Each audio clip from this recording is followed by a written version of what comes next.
Okay, Leandra, whenever you are ready, you can begin. Ready? So this is a story about crack. My name is Dr. Leandra Brady-Walker, and I am a revolutionary chiropractor. So tell me, who knows what a chiropractor is? Hands up? Yeah? Perfect. Who's seen a chiropractor? What are we known for? Cracking. Cracking. Told you it was about crack? But the funny thing is, actually, maybe it's not about crack, because I haven't cracked anybody in years. I guess that's one thing that makes me revolutionary. So what is chiropractic then, if I haven't cracked anybody? Chiropractic is about the detection and resolution of subluxations. Subluxations. Now, who knows what that means? Well, you're in very good company, because guess what? Chiropractors haven't even agreed on what it is. But some say that it's a neural issue. Some say it's a partial dislocation, but some don't even think it exists at all. But let's break down the word subluxation. Sub meaning less, lux meaning light. So my version of chiropractic is any process that blocks our light is a subluxation. And I guess that's what makes me revolutionary. That, and I like to think of chiropractic back the way that D.D. Palmer, the founder of chiropractic, described it in 1910 when he founded it. He said that chiropractic is about the reunification of man the spiritual and man the physical. Not much about cracking in there, is it? Maybe this isn't a story about crack. The other thing he said about chiropractors was that chiropractors were the people who free humanity from ignorance, prejudice, superstition, and delusion. Now, those things keep humanity from the evolution, keeps us from acquiring the proper metaphysical knowledge to forward humanity. Now, I don't know about you, but how many times have you gone to a chiropractor to talk about the acquirement of metaphysical knowledge? Because while we have always seen chiropractors for a sore back, we really should have seen them for a sore soul. Now, because of this, I believe that chiropractic is a subluxated profession. But I also believe that we are primed for a revolution. So let me tell you the story that started my own revolution. Now, I'm from Melbourne. If anyone's been to Melbourne, what does spring look like in Melbourne? Cold, it's rainy, it's dark. So picture this. It's a typical Melbourne spring day. It's raining. I have been at a seminar for 24 hours with an energetic chiropractor who's come all the way from the United States. He was a genius, and I was so incredibly humbled and blessed and excited to be in his presence. I'd been accepted into this workshop. So 24 hours has passed. We've done all the stuff, and it is time for my assessment. I'm so excited. He takes me aside, outside of the room, and he says to me, Leandra, I want you to put your finger into the center of my palm at the depth and quality of my soul.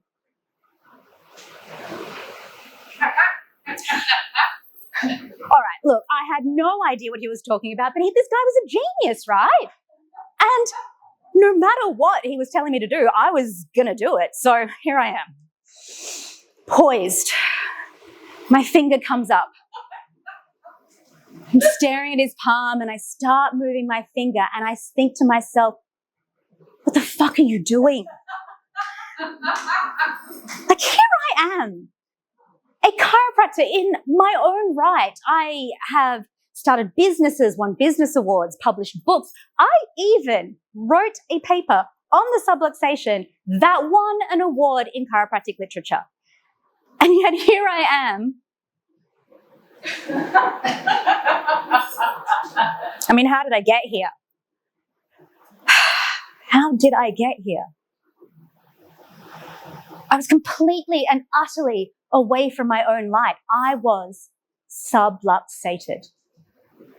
And as I moved my finger closer, it dawned on me, the 4 subluxations: ignorance, prejudice, superstition, delusion. Bam! The first subluxation of ignorance. Look, I'm a brown woman, in case you didn't notice. And I come from a long line of traditional healers. My grandmother especially was an Ayurvedic healer, very gifted. My grandfather was, and my mother, even though she has no formal training, is still a healer in her own right. And when I came to pick what I was going to do with my life, I picked chiropractic. I mean, it's not exactly the Ayurveda or the naturopathy or the homeopathy that I grew up with. And you know what? I wasn't the first one. Because my grandmother, the gifted Ayurvedic healer, instead of embracing her gifts, instead of practicing the way that is so inherent in my culture and her lineage, she went to nursing school. She became a nurse because of the ignorance that society has towards traditional medicine, towards giving our patients authority and autonomy. She turned her back. She was guilty of ignorance, and you know what? So was I. My finger moved closer, and bam, the second subluxation of prejudice. Now, chiropractic is a profession that is definitely no stranger to prejudice. I mean, we are always the butt of some joke, the subject of some scandalous news story. And in 1976, there was a court case where a group of chiropractors took the American Medical Association to court because they believed the AMA was trying to systemically destroy chiropractic. The court case went on for 13 years. And you know what? The chiropractors, they won. It's not local knowledge. It's not something we teach in schools. But what this did is it set up an us against them, a prejudice. And now chiropractors, we fight amongst ourselves. We fight our patients. We fight the medical association. We fight governments. Heck, we can't even decide what a subluxation is. We are a profession steeped in the subluxation of prejudice. And you know what?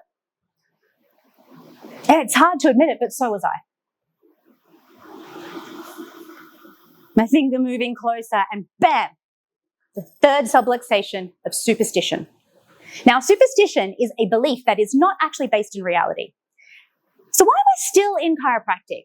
Why did I choose it in the first place? I'd like to think, right, that I'm very smart. I'm very clever. My brain's very big, and I make long lists of pros and cons, and, you know, that's how I make my decisions. But it's not true at all. Has anyone heard of the HeartMath Institute? Yes?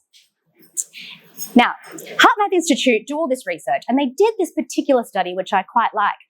And what it showed was that our decisions are not always made by our cognitive brain. Now, what do I mean by that? Well, this particular study they did, they showed a bunch of people, group of individuals, some photos, emotive photos, right, that were going to change their physiology, get their bodies to react. And they found that their heart reacted before they were shown the photos. Now, you read the article, it says 6 seconds before, but if you speak to the man who actually did the research, he says it could have been 6 hours, 6 days, 6 weeks, or even 6 years, because the heart does not know time. Now, this is some quantum physics shit here. So my decision to go into chiropractic. Superstition to think it was my brain, my smarts, when in reality it was my heart. Now, I know you're all wondering, did I put my finger into his palm? I did. I know I did, because I was suffering from the fourth subluxation of delusion. The delusion that I needed somebody else to tell me what I already knew. Somebody else to validate me, tell me I was a good healer, pat me on the head, and give me something that I did not think I had. Chiropractic is a subluxated profession, and I was a subluxated chiropractor. But I do believe that chiropractic is due for a revolution. I do. And I believe that if we can just look at our ignorances, our prejudices, our superstitions, and our delusions, that we can come back to the light of chiropractic, the essence, what it truly means to be a chiropractor. So my question to you, dear audience, today is, what's stopping your revolution? Where are you sitting in ignorance, prejudice, superstition, or delusion? Where are these things blocking your light? And how can you come back and start your revolution?